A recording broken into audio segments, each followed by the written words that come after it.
everybody. How are you doing? This is the S. Anthony Thomas. This is the S. Anthony Thomas Show. And in this episode, I speak with Kevin Connor, host of the podcast, What the Fuck is Wrong with You People? And we talk about the comedy of George Carlin, Dave Chappelle. We talk about cancel culture. And we even make a turn into politics and talk about some laws that need to be changed because they can permanently ruin people's lives. You will love it. I know you will love it because I was there and I loved it. So, are you ready? Of course you are. Let's do it.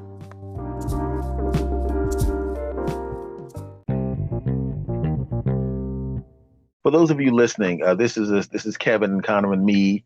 We're doing it one more time. We had a bad connection the first time, so we're restarting the podcast.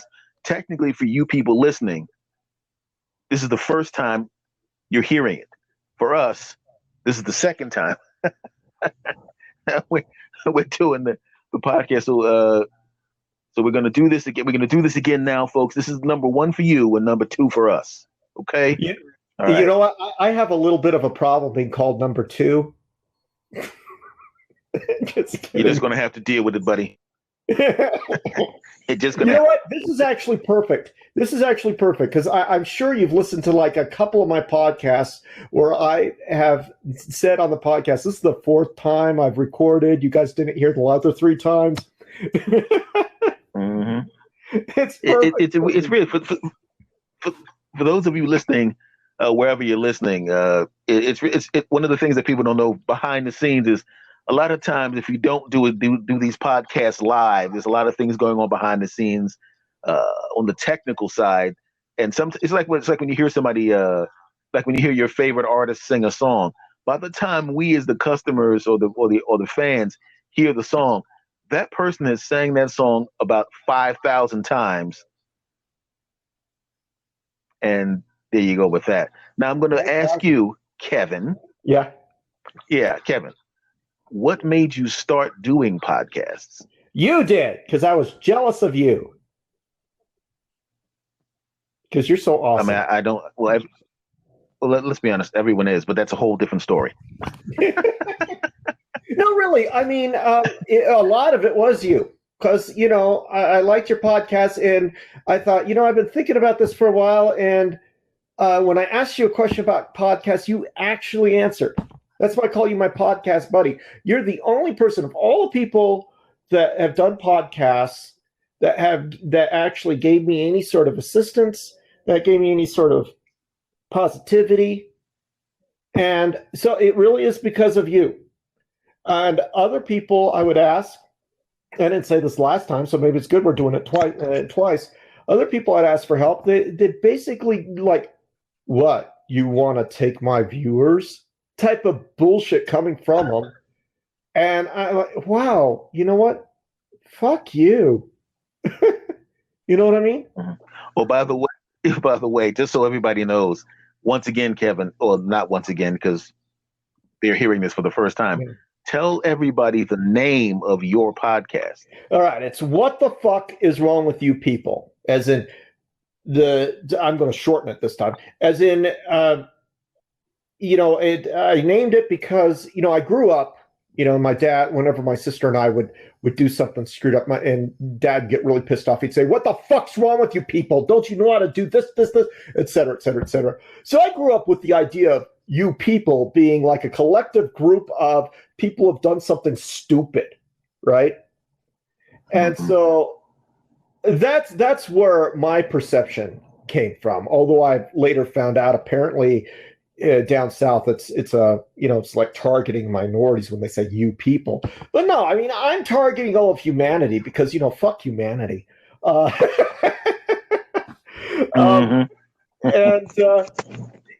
the other reason is that I wanted to just kind of scream, and I know that I'm not really promoting my podcast, which is fine. So I'm kind of like screaming at the wind, almost like a scream therapy.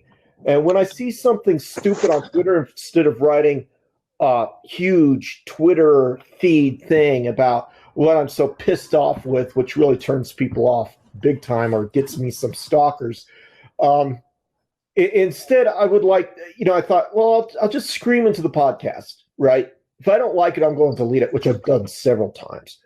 But something to get my mind off of it. If I actually think something is important, no matter how many times I've deleted it, I will eventually get it out there. And since some of these topics are going to be incendiary, I thought, well, I might as well title my podcast in something incendiary to begin with. So people, when they listen to it,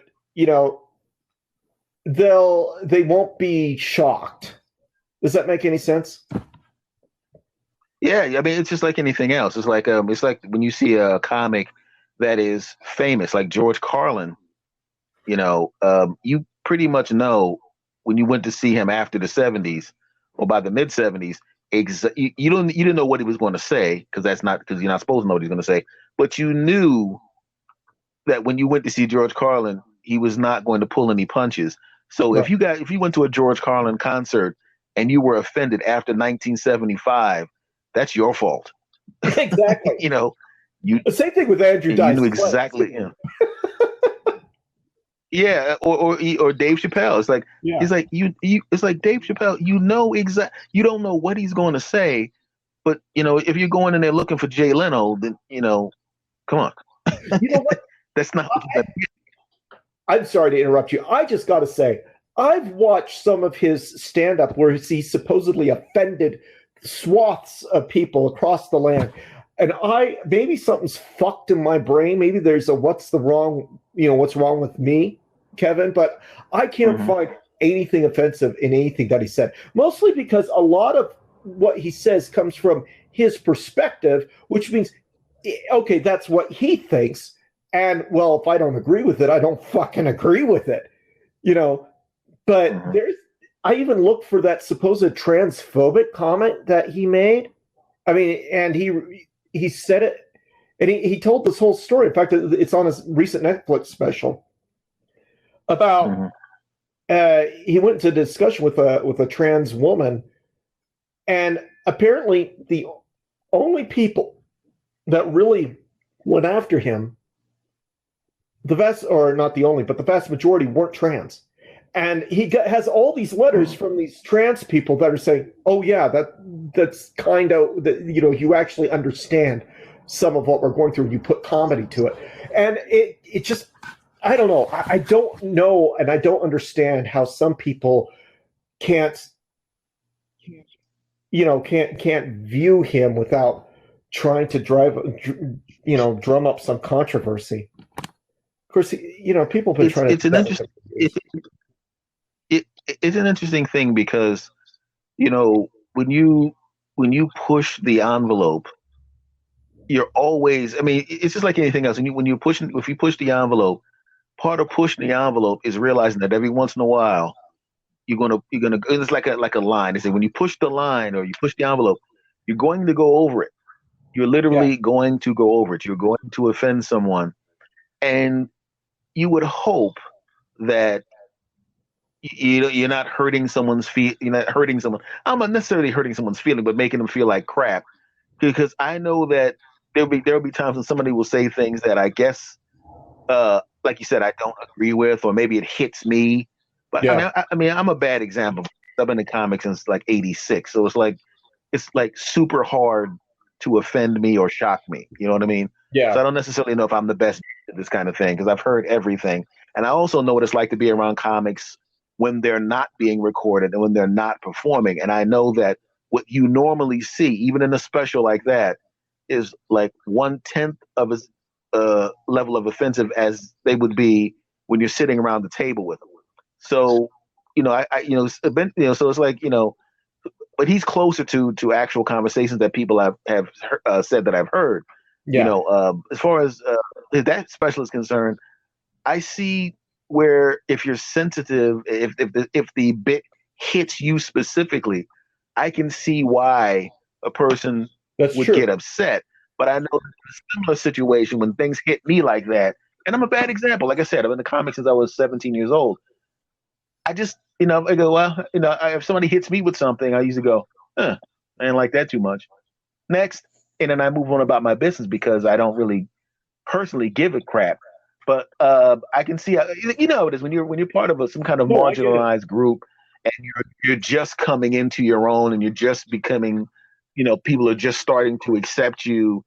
You're hypersensitive because a lot of the times when somebody takes a shot at you, it's not somebody pointing out something to make a point. It's not a comic. It's somebody who's intentionally pushing you down or intentionally trying to hurt you. And as a black dude, I know what it's like to be places where people, are, intentionally trying to do or trying to hold back, and you become sensitive to that. But personally, I have gotten to the point now where I can look at things as an observer, even if they're coming towards me, and try to figure out the motivation and try to figure out what I need to do and try to figure out where the person is coming from. But but when I saw the bit, I'm like, oh, he's going to get killed online. Yeah. When I saw it, that's the first thing I thought was they're gonna. I said he's going to get hammered. He's going to be getting hammered online 4 minutes after this comes out. And of course, it was 4 minutes after it came out. Dave Chappelle stinks, man. F him, bro. He sucks.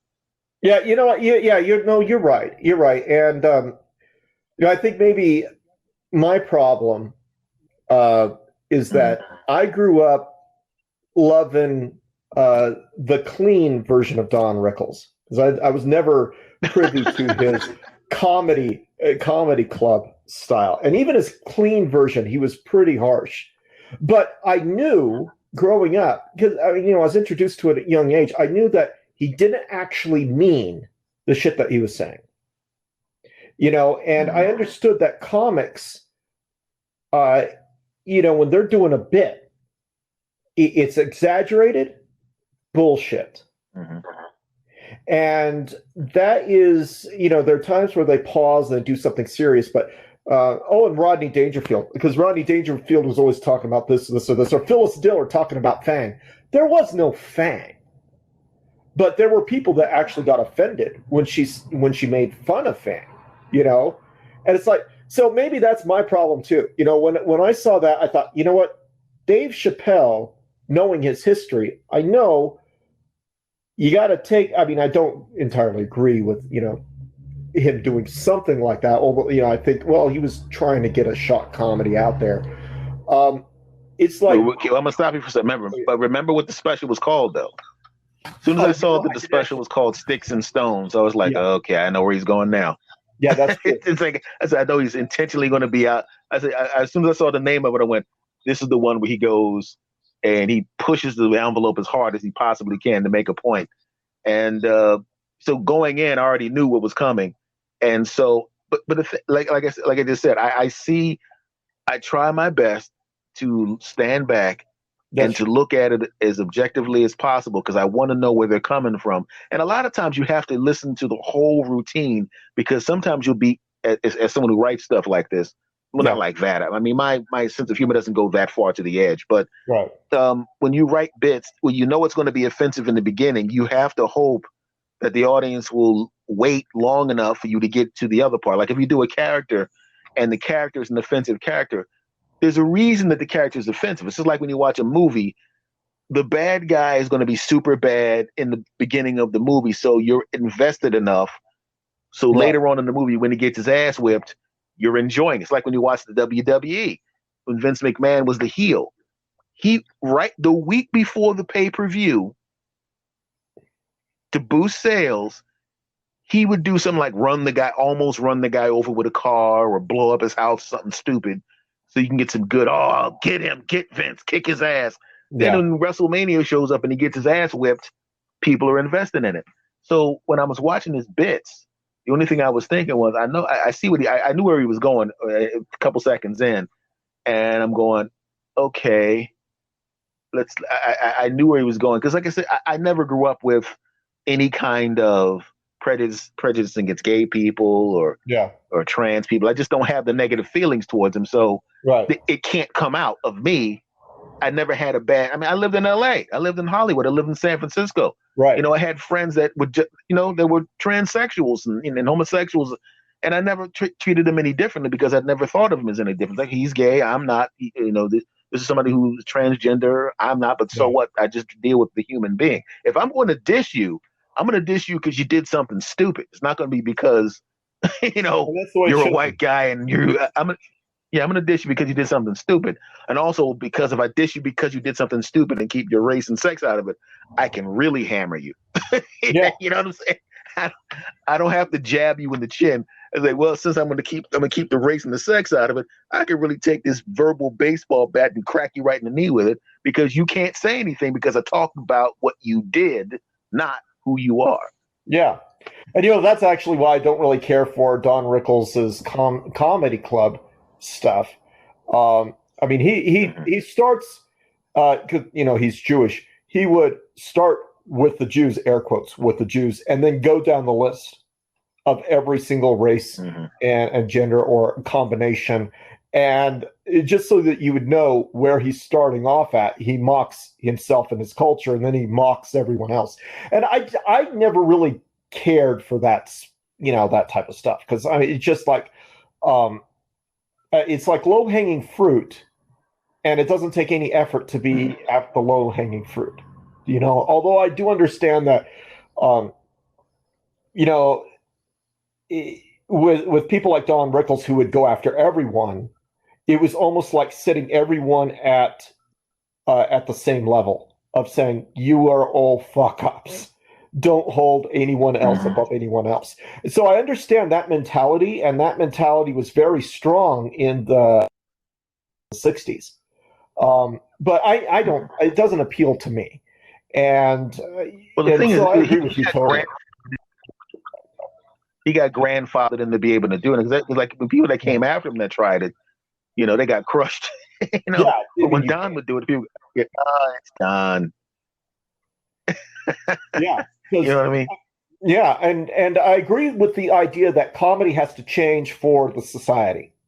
And we're talking about when he would do that stuff, and he would go after every single person. That was when you would have comics that would only go after one racial group or one, like lesbians or gays. Essentially, I've seen some vicious stand-up that was televised that only went after one group, and I thought, that's bullshit. So I understand why back in the day, you would have Don Rickles, who was, in many ways, I mean, he did do a few civil rights things too. He was actually, one of those people that believed that there should be equality out there. But I mean, when he would make a statement with his comedy, it would be going after everyone all at once. And I understand how that fit back then. Obviously, it doesn't fit now at all. Yeah, well, the thing was also those roasts when Don Rickles was on those roasts. Oh yeah, most of those people on the days, he knew these people personally. Oh yeah, the Dean Martin roast. Yeah. So if those are your friends, and you worked with them and partied with them, I've actually done celebrity roasts. Yeah. Where I didn't know the person. And they walk up to me, here's some attributes, get them, and I'm like, what?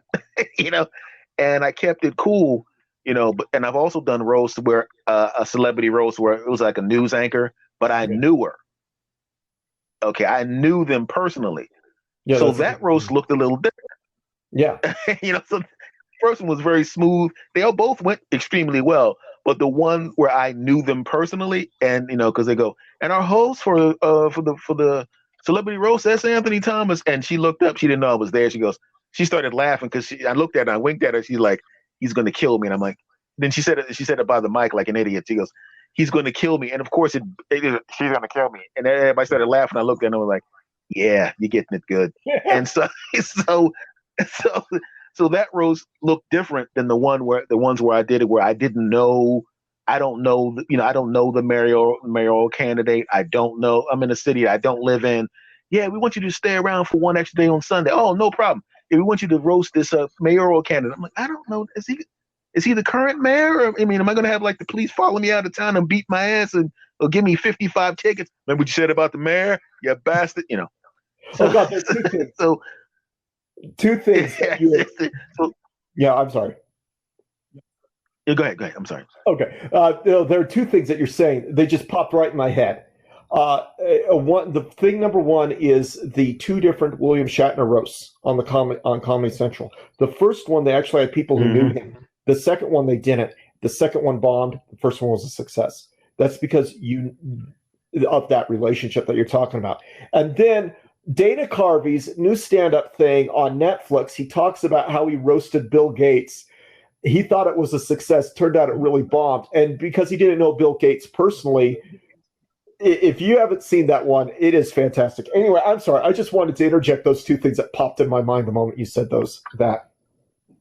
I didn't even know he had a special on Netflix. I had to check that out. Yeah, it's like it's just a weird thing to see this, and it's the same thing with with what we're doing now. What you're doing on your podcast and what I do on this podcast is essentially the podcasts sound different when you don't know the person. Like I know you.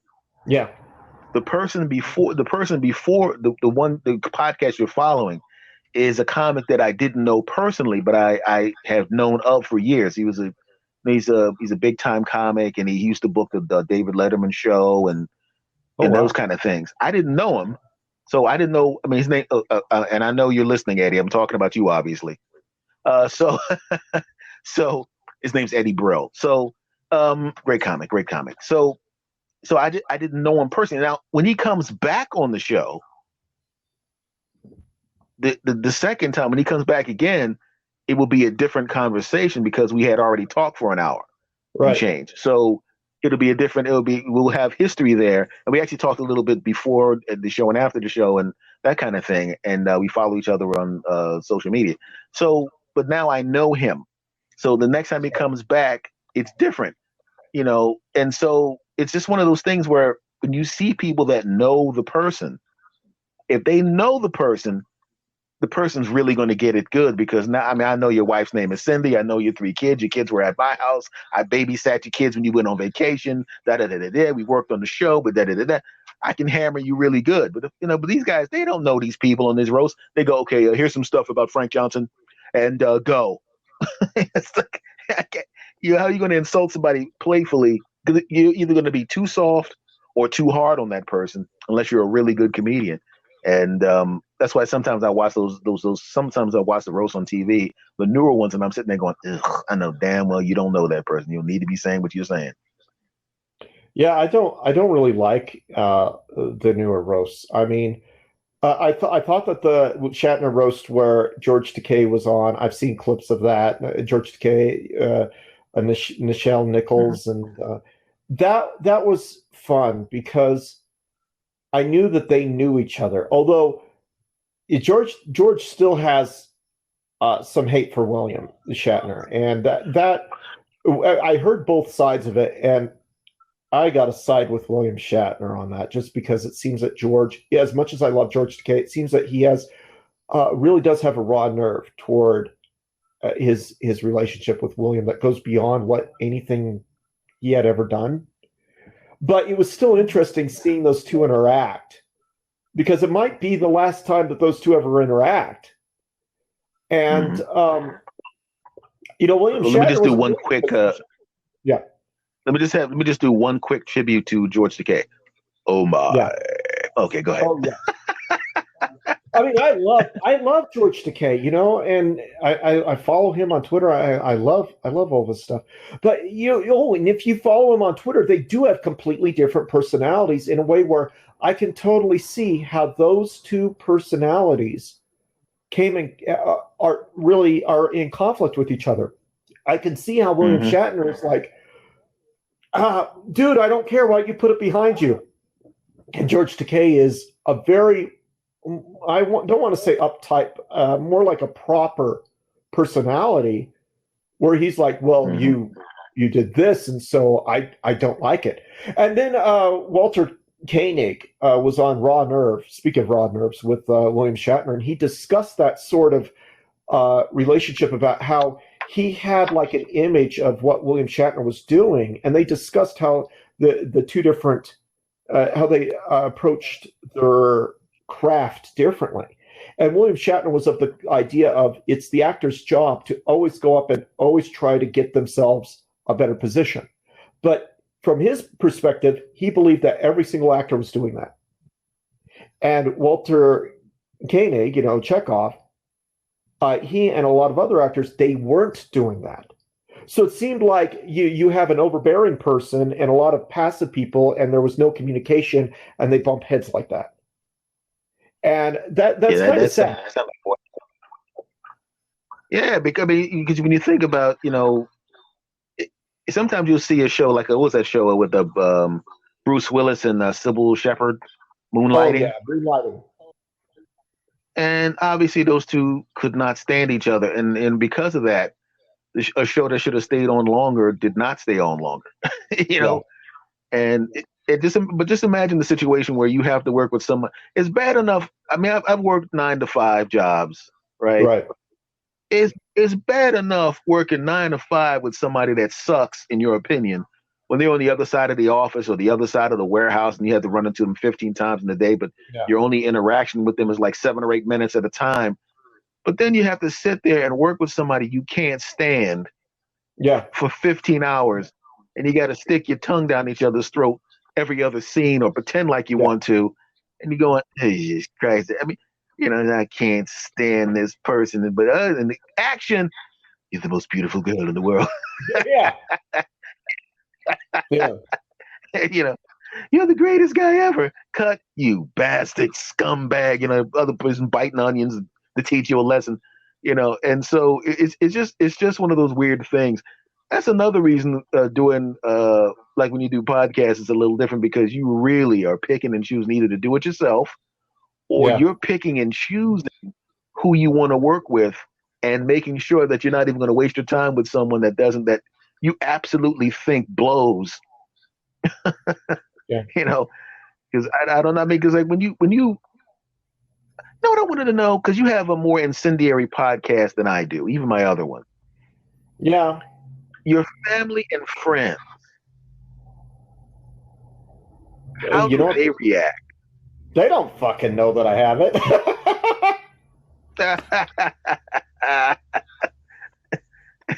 I mean, my mom knows, but she doesn't really care. I mean, I don't talk about personal stuff, and here's so there are a couple things. I don't really talk about personal stuff on my podcast at all. When I get too personal, I might just delete the podcast episode. Although there is something semi-personal that I've been working on that I do that ties into a lot of things that I'm talking about on the podcast. The other thing is, a lot of the topics I talk about are topics that I talk about anyway with people I know. I just there was one podcast. In a couple of podcasts, I discuss Mount Rushmore and the Black Hills. The big push to destroy Mount Rushmore by some of the friggin' psychos that are pro-rioting. Or when Barack had that one guy, I can't even remember who he was. I'd have to look him up again. Do that study to determine what to do in order to compensate Native Americans with their sacred land and everything. And a lot of people don't bother actually going into history or examining it or anything. Like they're satisfied with knowing what we did to the Indians was wrong and bad. Like, yeah, okay. What a generalized statement that is. Lots of things are wrong and bad. And I think it was in the last podcast episode, unless I deleted it, I went on about how fire hot, fire bad, right? You don't want to burn yourself. Water drown, because water wet. You die. But if you actually examine fire and water, you come up with the concept of chemical compositions. And then you come up, when you deal with the chemical compositions, you also come up with other things like how to distill water, how to create air by boiling water with fire, et cetera, et cetera, et cetera. And so it's not enough. And that's the same thing with history. It's not enough to just know what's bad and what's good. You have to actually understand.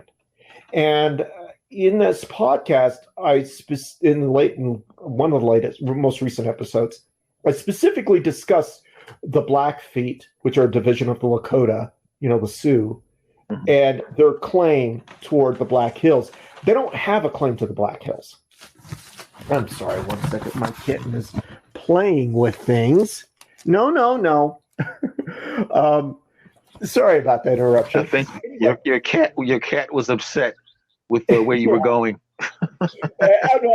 She gets upset when she thinks that my voice is upsetting. So the thing is, the Lakota don't have, the Blackfeet specifically don't have a claim to the Black Hills. It's the Cheyennes. The Cheyenne lost the Black Hills in 1776 to the Blackfeet. And that was after the French, in the French and Indian War. What a lot of people don't know, because this is history, this comes from using your brain to investigate. The French and Indian War was the French bribing Indians to push the British off. And they bribed the Indians by selling them weapons. And a lot of the Indians said, "We're going to take the weapons. Fuck you and your war, white man." They walked off to do their own fucking war. And it took about 20 years, but essentially through that trade, the Lakota, the Blackfeet got a hold of the Indians through the French traders, and they went after the Cheyenne, whom they've been warring with for centuries. They had control of the Black Hills for 70 years, from 1776 to like 1842 or something like that. That's when we moved in. And a lot of the anti-Native sentiment in this country is directly blamed. The blame is put directly onto the French and Indian War, because the French encouraged some pretty horrific massacres onto the colonists.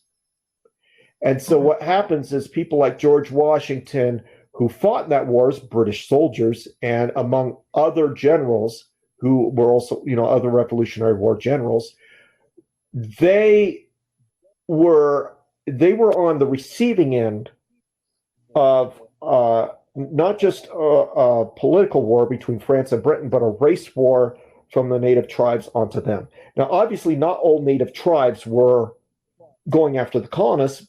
Anybody who's I haven't read it personally, but I mean, I've seen it. Anybody who's read or seen Last of the Mohicans, it's about the French and Indian War.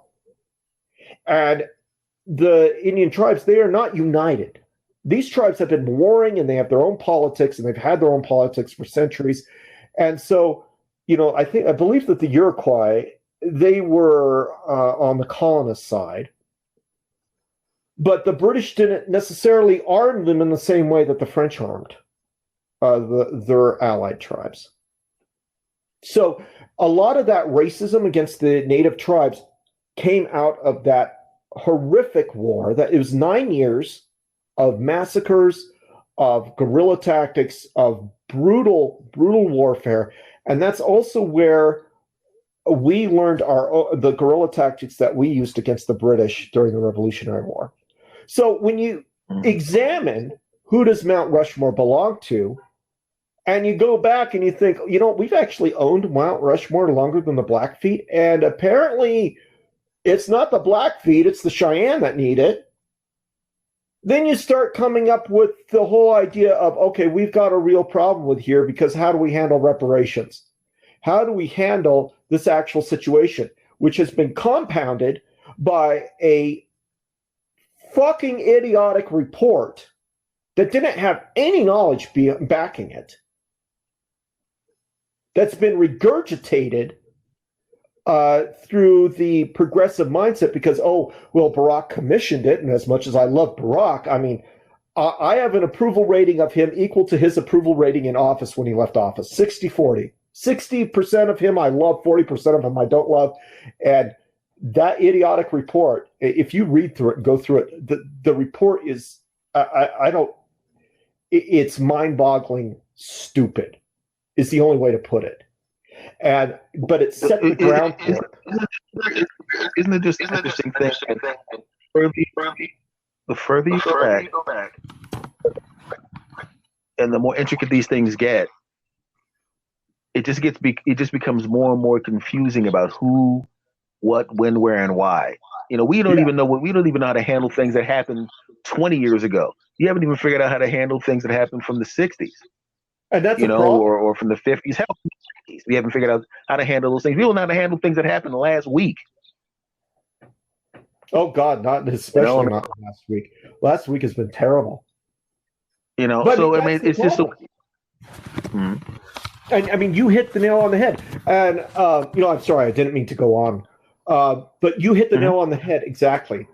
And that's part of what my podcast is also about, is like trying to say, listen, you guys cannot simplify things like you're simplifying. You need to actually come up with a real proposal where you examine everything, and in regards to politics and society. And there's one thing that was done that we can undo, but the Democratic Party and progressives need to get on board with this. I'm sorry to be preaching a little bit right here, but Congress, there was an act of Congress. I don't know if it was before or after the Civil War. I can't remember. It was right in the middle of relocating to all the reservations. Congress said that they realized that there was a problem with dealing with the tribes, because when they dealt with one tribe individually, the other tribes would attack that tribe and claim that they're getting special treatment. And that sounds familiar to you? Yeah. So Congress passed, it was an act or resolution stating that no longer would the United States government deal with one single tribe, that all the tribes had to unify in order to make a petition on how to receive any form of reparation. So it literally will take an act of Congress for us to do anything to help any tribes at this point. But the problem is this act is a double-edged sword, because a lot of the people that pushed it through were people that didn't want to help any of the tribes at all. And so they included tribes that were and currently remain at war or at odds with each other to such a degree that one tribe would rather see it themselves fail in order to harm the other tribe than to work together. And does that sound familiar to you? Yeah. Yeah. And so the only way I think that there is any way to fix any of this, especially one, we cannot give the Black Hills to anyone. We give them to the Cheyenne. The Blackfeet that are currently occupying it are going to flip a wig, in a sense, rightfully so. We give it to the Blackfeet, and it's like the Cheyenne will say, "What the fuck? That's actually our sacred land with our sacred dead." So you can't do any of that unless you do something where you bring the tribes in on administrative levels to work directly in and with the government, the heads of these tribes. That's like the only way that it's going to work, as far as I can see. And something needs to be done specifically about that congressional resolution. Either, somebody has to do something soon too, because the Keystone, XL or whatever it is, I was going right through the Sioux in South Dakota. The Sioux, I believe, is the Sioux lands in South Dakota. That's also part of the whole reparations deal. And I don't know. I'm sorry. I derailed this podcast for so long, but that's basically where I've been at in my podcast for the last couple of episodes, where I'm just trying to hammer into people's minds and that you cannot be black and white in terms of your ideology and how you think things should go. You can't just say, "Oh, that's wrong," and leave it at that. You have to inspect what is wrong about it so you understand how to deal with it. Well, the thing is, when you have people that have the actual power, it behooves them to make people beneath them in their minds argue as much as possible, because then they can literally stand back and say, "Hey, I tried to help." Yeah. It's like, it's like if you have, I'll put it to you this way. If you have two kids that are never going to agree on something, and I'm using this as a comparison. Obviously, I'm not calling these people children, but when you say, for the sake of argument, you have two kids, one likes one thing and one likes another thing, and you don't feel like dealing with them, you go, "Listen, when you two can agree on what to have for dessert, that's when we'll go. But until you guys agree, we're not going." First of all, You didn't want to put their little butts in the car and drive to the damn Dairy Queen anyway. You're tired, Right. but you know they're never going to agree. So it's not on you, it's on them. You see Right. that happening right now. You have these people that are sitting there basically convincing 38% of the country, you know, that people are going to take their jobs or that people are coming to get them or that the scary person is going to come and all of that kind of crap. But the Right. thing is, people that look like each other kill each other. People that live near each other kill each other. No one's going into somebody, for the most part, going into somebody else's neighborhood and taking anything. No one's going to take your job. No one's going to, but people, if they make people believe these weird things, they're always going to be fighting amongst each other. And while you guys are fighting, they're sitting there sucking money out of your bank accounts and taking money from everything and carving up everything. They're gentrifying this neighborhood. Yeah. They're using eminent domain over that neighborhood. You think your house is safe and you think you own the house. You talk about how these Native Americans didn't have a claim on the land. You don't have a claim on your house when you live in it. If Yeah. they decide they want to put down there, if they decide that they don't really pay enough property taxes. But if I put a damn mall on top of that, I'll get more money. If I put a hospital there, I'll get more money. If I put a toll road there, I know they bought the house. I don't care. I know he spent $150,000 for the house. Doesn't matter. I'm going to buy the house back from him for 70 grand, and that's all he's getting. He's going to have to get the hell out, And so you see that all the time, and it just keeps repeating itself in slightly different ways throughout history. Right. It's slightly different, but it's really the same thing. It's the same thing when you have, it's like if you're a kid and you're like, yeah, I'm going to need that for an office. So you're going to have to move into the room with your brother. You know what I mean? So it's like when the person has the power, they're going to use that power to do what they want to do because they know you can't do anything about it. Exactly. And the thing is, power is not just end all with the president. It's also at the local and the state levels, local, state, regional levels. And the thing that I'm working with right now and trying to fix a pretty horrific series of broken laws in Colorado, a lot of it fails because there is no guarantee at the local level that the local level has to obey the state. And it's actually pissed off the state Supreme Court here in Colorado. And so, people have got to understand that power is not just protesting or, making your voice heard as far as voting. You also have to work your ass off in order to read the laws, understand the laws, understand how different mentalities are going to communicate with each other. And you have to navigate that minefield. And, I've come under fire, but I've also been supported back and forth for quoting the Martin Luther King Jr. speech, where he goes into detail about riots and hearing your voice and then making people sit down and listen. And I think Bernice King, his daughter, has said it a lot more eloquently than I've ever said it. But basically, he was saying, obviously, violent riots are going to happen if you're really oppressive. But riots don't actually help anything. They give a weapon to the oppressor to continue to justify the oppression, which puts you in a really bad place, when you're trying to make a change. Because you have to be as calm-minded as possible. And I know it's almost impossible to be in that place when you're dealing with constant crap on you all the time, or crap where you have to worry about a cop shooting you. But one of the amazing things that he did was when he was talking about peaceful protesting, what he meant was he was the immobile object. He said, my rights are here. And you can't take them away, but you're taking them away. I'm going to explain what will happen, essentially, if you keep trying to do this, blah, blah, blah. You know, he managed to navigate that in the minefield like nobody else. And I don't know, it's just a level of difficulty in trying to get everybody on the same page while reducing things,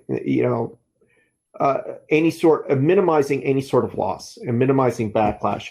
And now at this point, we've got a whole bunch of riots going on. They're even worse. I'm still not convinced there would have been no riots if Hillary was president. I know that there would have been, but I know for a fact she would have made them as bad as Trump did.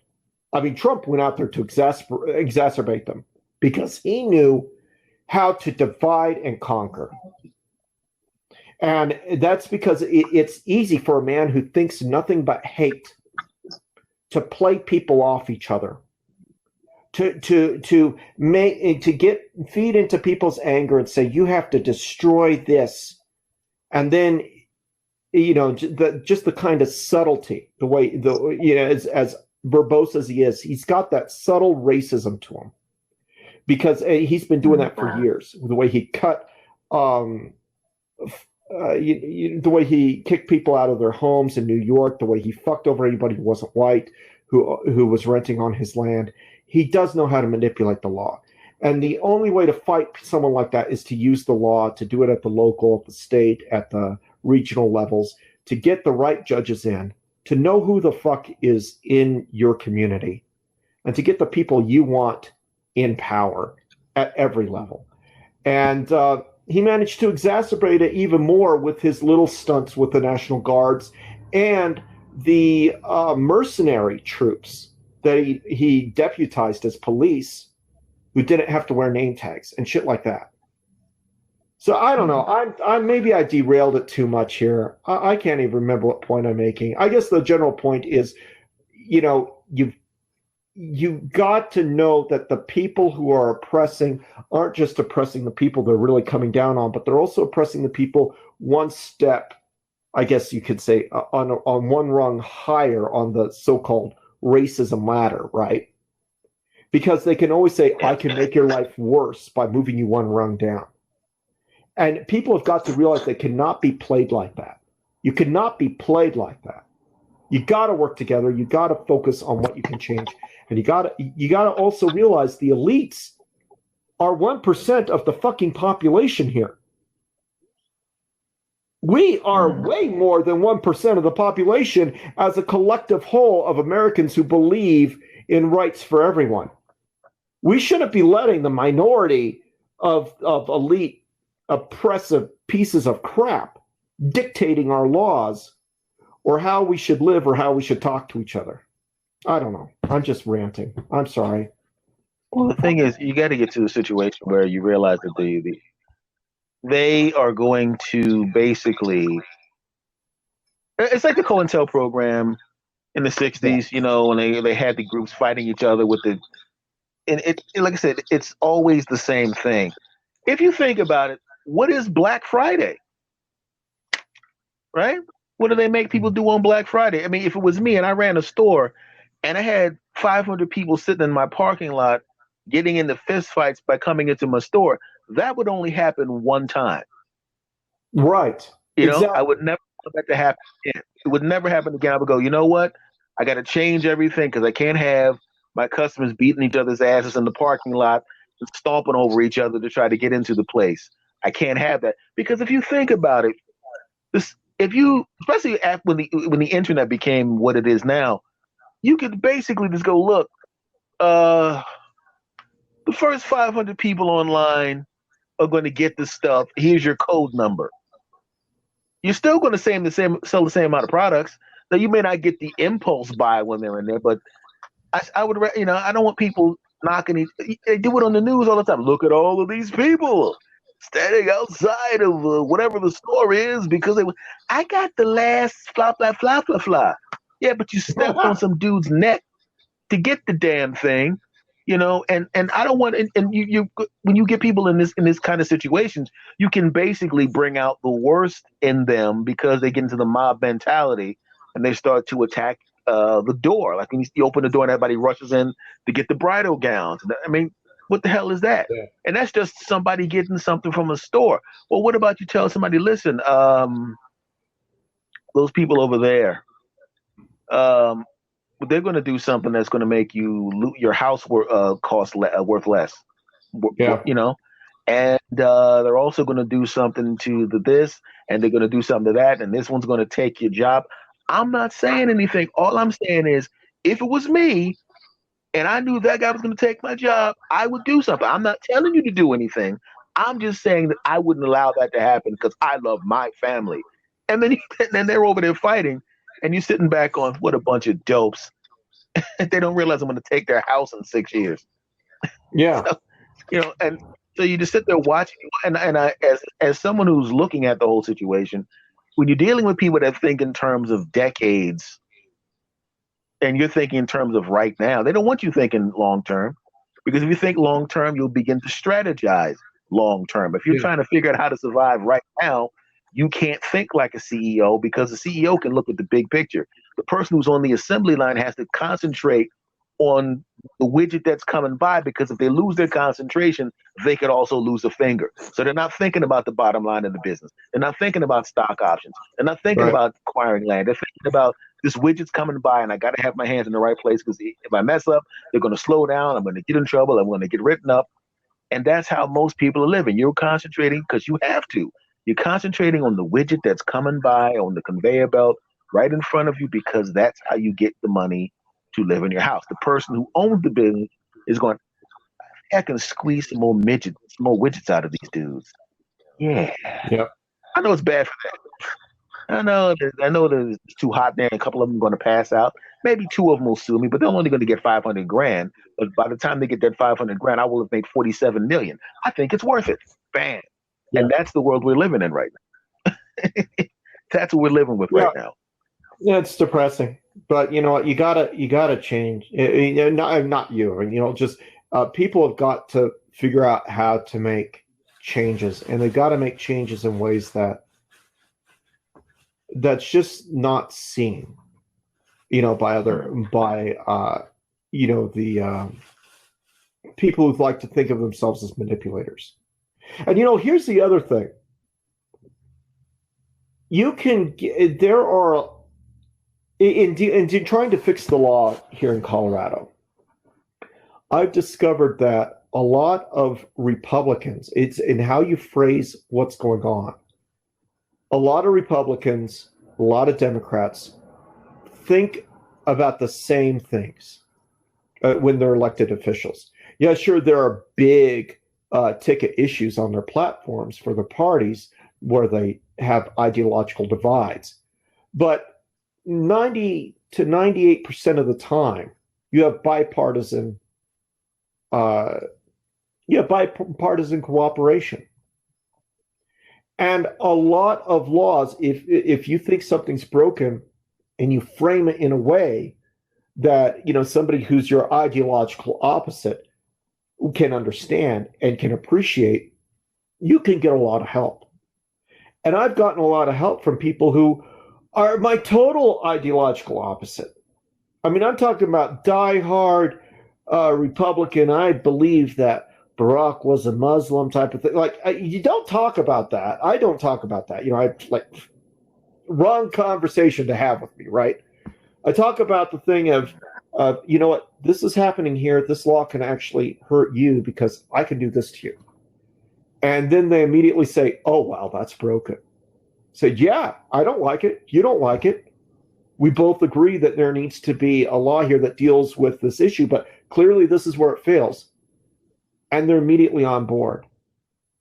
And I know it's hard to get through conversation, or some people really do find it physically revolting to speak to somebody who is opposite issue, because maybe they supported something that was really damaging to them in their lives.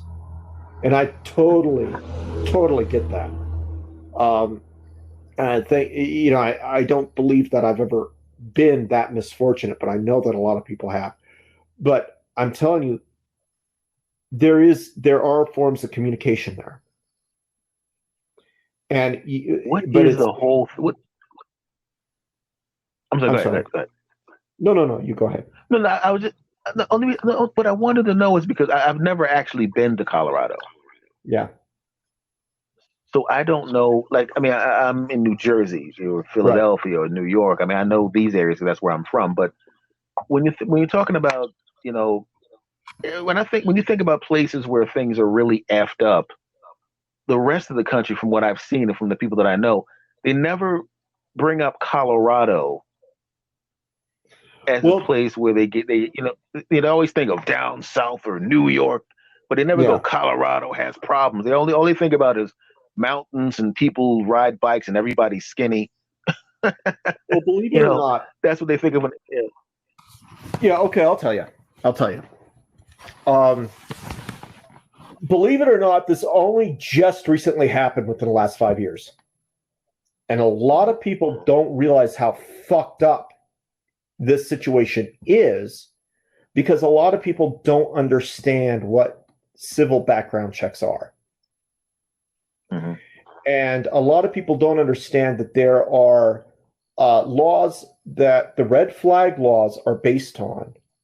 And those are laws that protect landlords, they protect crediting agencies, they protect anyone searching for money. And they're also like emergency protection orders for people, et cetera, et cetera, et cetera. All things which are really good to have when you're considering protecting someone from violent retaliation, like repo men or whatever. They repossess a car. If somebody threatens to blow their brains out, they have to get immediate help from the police, right? That's good.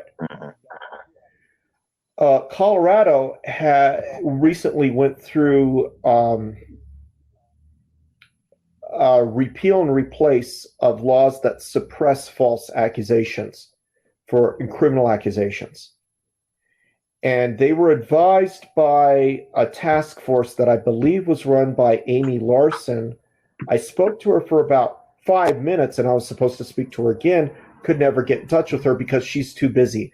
She's one of those people who's so busy that they don't have time to do the work that they're assigned to. She's part of numerous committees and projects. I'm not attacking her or anything, but I'm just stating a fact that she seems to be so busy that some recommendations that she made weren't entirely researched. She's a very nice person, though, very nice woman. But I had to do all this legal research that she found out, oh, I didn't know that. So that tells you there's something wrong already, because the recommendations she made to the legislature, they came from her. So she recommended yeah. Oh, I'm sorry. Go ahead. I was going to ask another. Go ahead. Go. Okay. I'm sorry. Let me try to make this as quickly as I can. So basically, the recommendations were to repeal and replace these things that dealt with all forms of criminal accusations, investigations, accusations, arrests, and false prosecution, and they were turned just into false prosecution and arrests. Because apparently she believed that there were other mechanisms in place that dealt with all the other things. There weren't. So what wound up happening is, like if you're a creditor and somebody threatens you on the phone, you can file a criminal accusation of domestic violence or telecommunications violence, threats to your life, in civil court in order to get an immediate injunction to go after the person's finances. And that could be done without the person on the other end of the phone having actually threatened the telecommunications person, and without them actually knowing that it's on their civil check, and then waking up the next morning with garnishment on their wages as an emergency order due to a judge.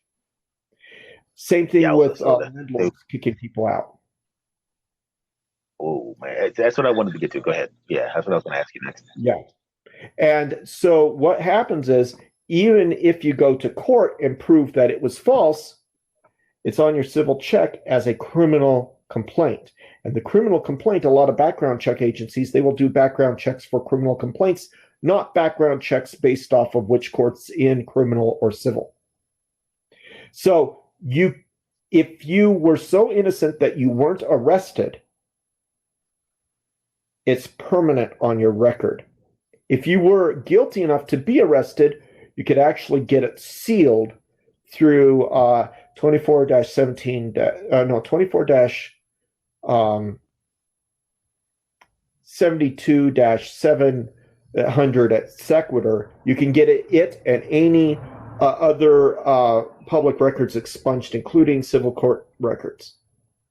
But another trick is if you want to evict somebody, let's say you're a landlord, I can go and I could say, listen, Sir Anthony Thomas, I call you Sir Anthony, I'm sorry. S. Anthony Thomas threatened me with a gun when I went to collect the rent. I want his ass out now. I don't want to wait 30 days because I fear for my life. Judge will pass it. You will be kicked out. It's an emergency protection order. You cannot appeal to the court for 3 weeks. Hearing is set within 2 to 3 weeks. You have to get a hold of all of the police reports, if there are any, and any 911 tapes. That actually takes anywhere from 3 weeks to 6 weeks, if you're lucky. So the process for going to court is faster than you can get the evidence. Before you get the evidence, you can't go back to your house. You are evicted, period. Your property is there too. You might be able to have a half an hour scheduled with the sheriff in order to take your property out, but that's luck of the draw there. Before the evidentiary hearing is processed, so let's say you got a continuance, then you go to an evidentiary hearing. Before it's processed, the landlord can say, I dropped my complaint.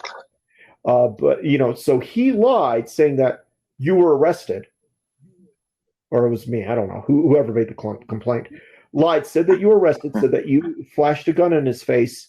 Judge has no obligation to double check on that, and it will go on your record, assault with a deadly weapon, on your civil record, and there's no way you can get rid of it.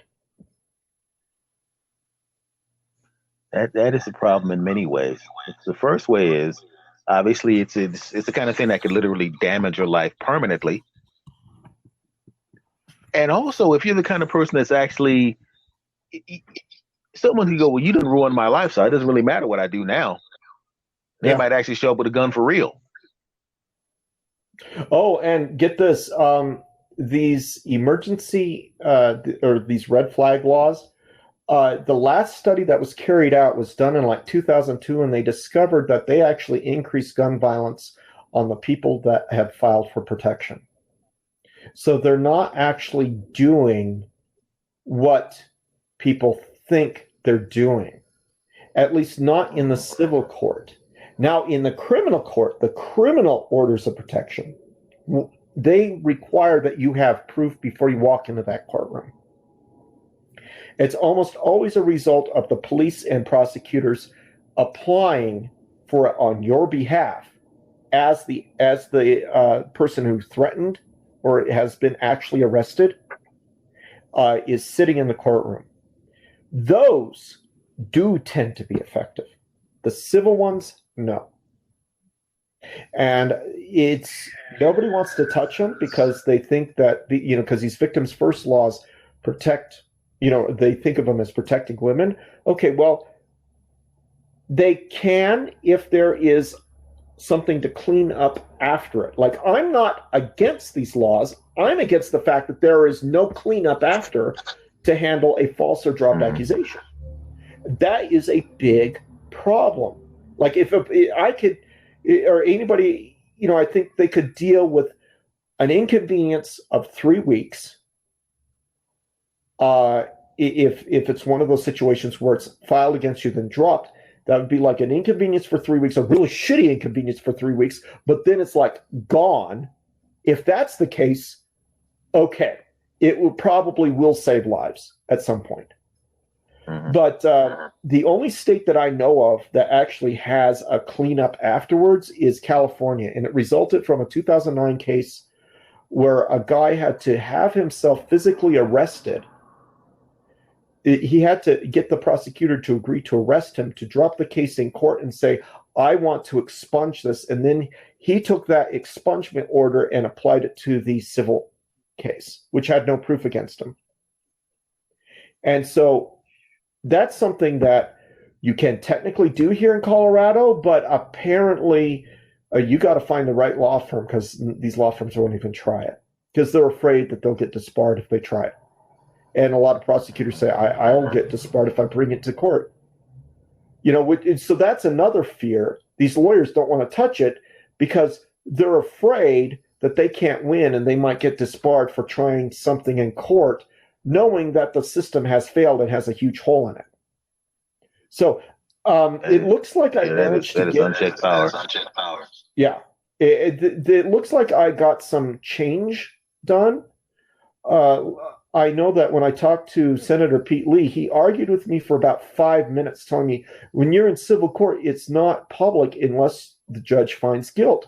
And I argued with him, saying, no, that's not how it happens. The judge doesn't have to find guilt. The moment you file the paper, it is public. And so after he found that out, he has then thusly been in contact with me back and forth. And I fed him all of the information I could. I mailed all the legislators.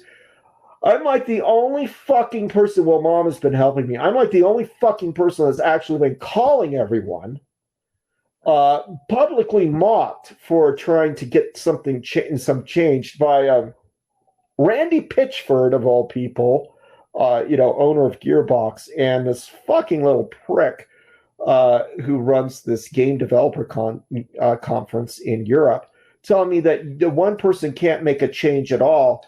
Well, I've already made a fucking change. It would be nice if I got more people, you know what I mean? But the idea is that it's not just Colorado. Every state has these emergency laws in effect for civil court. Every fucking one. And some states have fixes for them. Well, I'm not going to investigate every goddamn state, so I just put up a petition about Colorado. But I said, listen, if your state has it, communicate. Let's get together. I actually have a few people that have, I think there are like 156 people that signed my petition. But it's not really that they signed it. It's that they signed it saying, yes, we have actually gotten involved. They've either written letters or written emails or called their people and said, listen, you need to make sure this isn't happening here. So when I talk about peaceful protest and fixing the system, I talk about the boring shit nobody wants to fucking do. About looking at the laws, looking where it fails. And this particular series of laws, these legislators did not do it on purpose. That's the other point. A lot of bad laws are not done on purpose. I think it was Amy Larson. I'm pretty sure it was because she was head of the task force that I called. Maybe it was a different person and she was handed the reins after the other person left. But either way, whoever made the recommendations failed, not because they're vindictive, but because maybe they were too busy. They didn't go over all the laws. It took me 8 months to go over all these laws before I finally figured out everything and connected all the dots. It was like an investigation. It's a pain in the fucking ass. And unfortunately, that's what real effective change looks like. Boring ass shit. It's like, the movie Aaron Brockovich. You see Aaron Brockovich? Didn't see the movie, but I'm familiar with the story. Okay, yeah. She spent years poring over papers, over memos, over shit in order to save people's lives from contamination. Years! Because nobody else would fucking do it.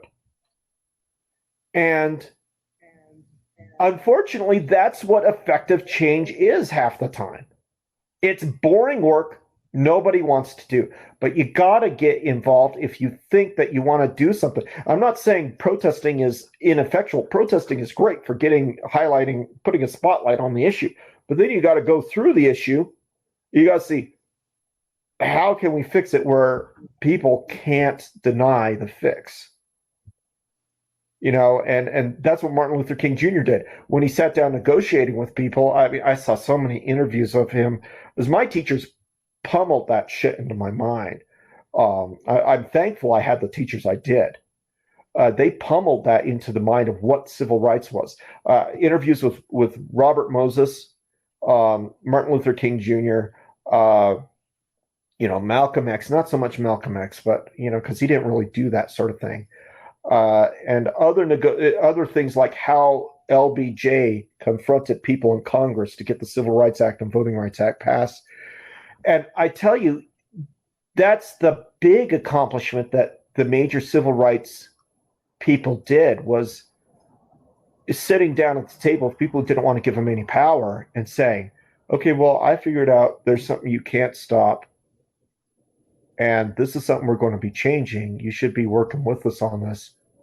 How about that? You know, it's almost like, it's a real type of power play where you're using the law that's broken or screwed up, and you explain to them how it will affect them negatively.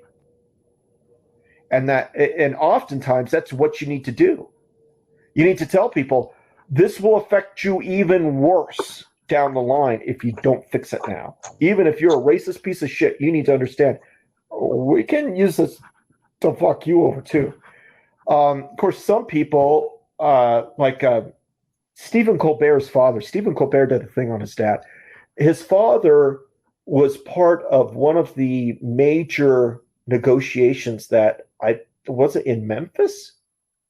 Maybe I'm misremembering it. But if you can find it, where Stephen Colbert talks about his dad was like essentially like a civil rights minded guy. He needed somebody else to come to the table to him in order to try and press through a proper change to the law. So there are people like that too. Like Pete Lee, or he when he argued with me, he honestly believed that the laws did not have holes in them. I had to explain it to him. And once I spoon-fed it to him, he was like, okay, even though you're not my constituent, I will try and get something looked at. And then, of course, I talked to everyone else, and I managed to get several people responding to me in a positive way. I believe they are going to continue to try and fix the laws that they fucked up. But at the same time, you don't just stop with one person. You don't just stop with one section of the government. You go to everyone. And that's what I did.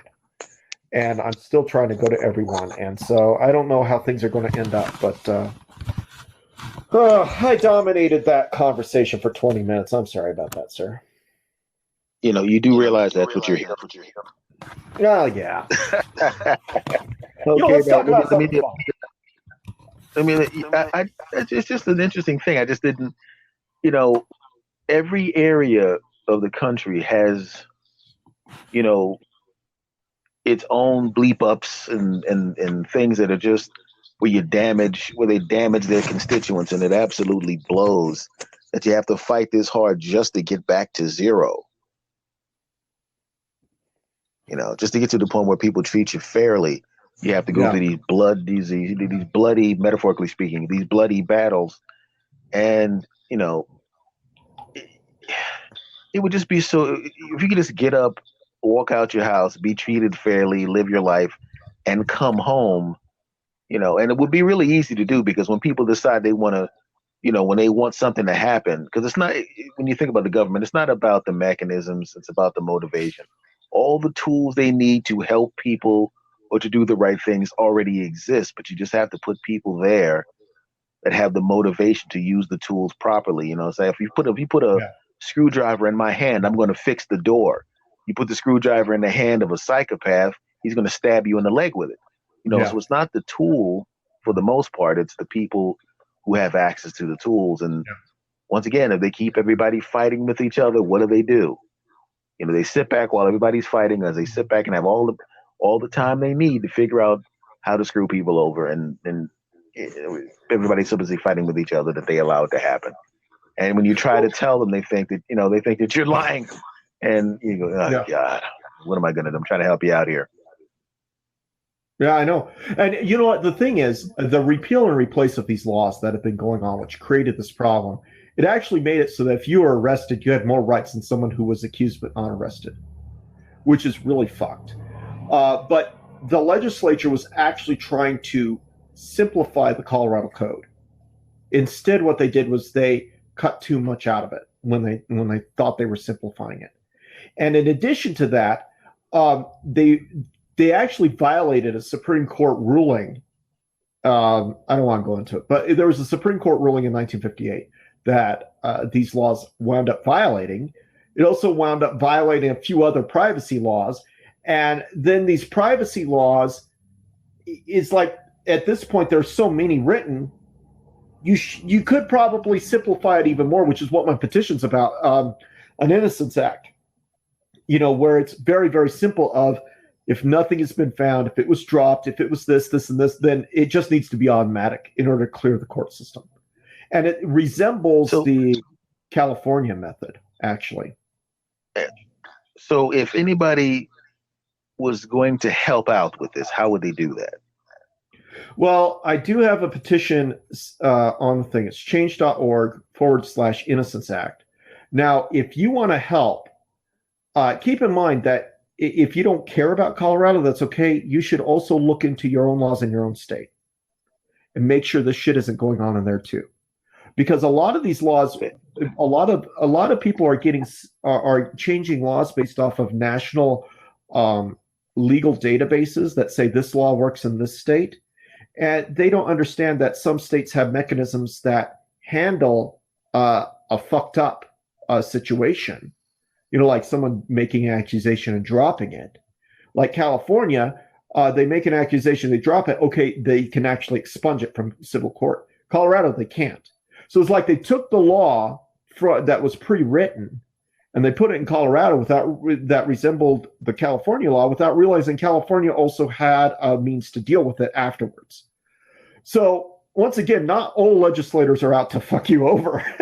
They just may not know that they're fucking you over. They may be told the exact opposite. So what you got to do is you really have to look at what's going on in general. But that's why I put that template on for a suggested change for every state. And the suggested change is very simplified. In fact, sometimes it's a little bit redundant just to make sure that things are followed properly in each process, because some states don't recognize a legal function unless it's repeated multiple times for every specific section. So I was a little bit redundant to repeat it in every specific section.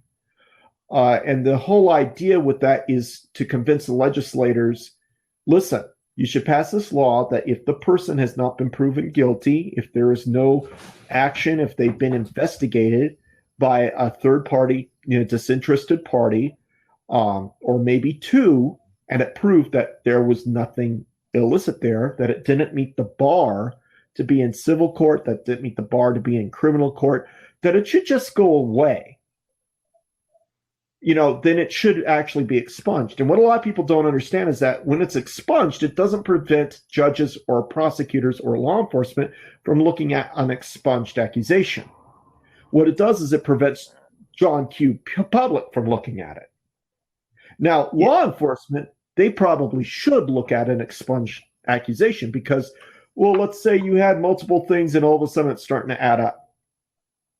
Okay, then they can go back in and say, okay, we actually have a track record here. We're no longer going to let this asshole get expunge the things, right? But if it's like the person has never done anything bad in their life, never will, and it turns out this is a bullshit accusation by someone who tried to get them fired. By the way, this hole in this law, Colorado law, can actually get somebody to get fired without even if the boss wants to keep them employed. Exactly.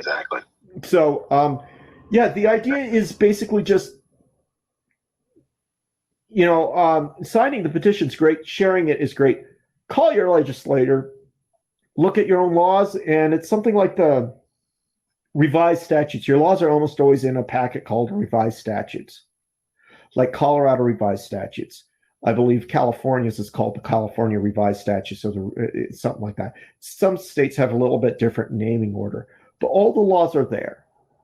And specifically looking at how you can bring criminal complaints into civil court. You can even go down to your courthouse and ask, now, if somebody threatens me and I'm a landlord, what laws do I use? Someone will get you started by saying, okay, well, it's this law and this thing. You look up that law and that filing paper, and then you could track it. And I welcome anybody to share their information, post on the change.org website saying, I found this for California. These are the laws to look at. That's also awesome because it shares things people. Make sense? Yeah. Yes. Give the change.org address one more time. It's change.org/Innocence Act. Innocence And in Act. general, Okay. it's a Plug your. I'm sorry. Okay. /Innocence Act. Okay. Yeah. Change.org/Innocence Act. Okay. Yeah. Now plug your podcast because we're coming to the very, very end of this episode. Oh, okay. Yeah, it's What the Fuck Is Wrong With You People? And I try to just, make people hate me as much as possible. I think the most hated podcasts are the podcasts where I try out my wonderful comedy because, it's not that the jokes are funny for you to laugh at. It's that I'm laughing at you for listening to the jokes. Okay. Now give the address because I know that a lot of our because I know the podcasts are put on a lot of different because they can look up the podcasts and I know that they're obviously on a lot of things, Spotify, iTunes, and things of that nature. But the home for your podcast is Anchor FM. You know what? I don't actually know. It's okay. I will put everybody if you're listening, I'm going to put his podcast link in the notes. Oh, so I got it. If when you're listening to this, scroll down in the notes, and I will have his podcast address, and then obviously when you click on the podcast address, you you got it. Yeah, it's anchor.fm/Kevin-Connor, and apparently I'm on every single platform that there is out there. I don't know why they. Yeah, that's one of the good things. What the fuck is wrong with you people putting me on your platform? That's what I should title one of my podcasts. Don't you know I've got shit numbers? Nobody listens to me. Well, that might be changing, my friend. You never know. It's just like anything else. You start out before you hang up, and then it just slowly picks up. Now, before you hang up, I need to ask you two things. One is, which one of my episodes do you hate the most, and which one of my episodes do you hate the least? The most. See, now you're putting me on the spot because I don't know the titles. Just tell me what I talked about. Geez. I mean, I don't mind the jokey ones. I just like what we did when you do what we did here. Yeah. Like when you talk about the laws and changing the laws, those are the things that I enjoy the most because all of mine are the 99.9% of mine are jokes.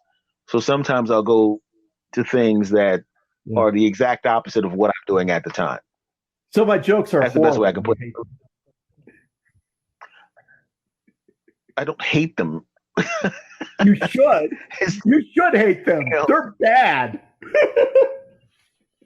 Yeah, you know what? I changed my mind. Yeah, you stink. I'm terrible at doing those jokes. All right, my friend. I want to thank you for coming on. We'll do it again, my brother. Okay, take care. Thank you for putting up with all this stuff. I had fun. Me too, my friend. We'll talk. We'll continue to harass each other online, though. But we'll definitely take care, my friend. You too. Bye. Okay, take care. Bye-bye.